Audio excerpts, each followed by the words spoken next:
In this video, I'll show you how to post an item for sale on Facebook step by step. First, open the Facebook app and sign in to your account. From the main menu, tap Marketplace, then select Sell or Create New Listing. Choose Item for Sale and add clear photos of the product from your phone. Next, enter a title for your item, set the price, and select the correct category and condition.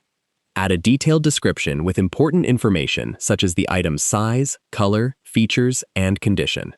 Choose your location and select the available delivery or pickup options. Review your listing carefully to make sure the photos, price, and description are correct. When everything looks good, tap Publish or Post to list the item on Marketplace. After publishing, you can manage your listing, respond to interested buyers, edit the details, or mark the item as sold.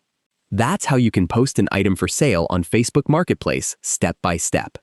If you found this video helpful, please like the video, subscribe to the channel, and turn on notifications for more easy Facebook tutorials. Thanks for watching.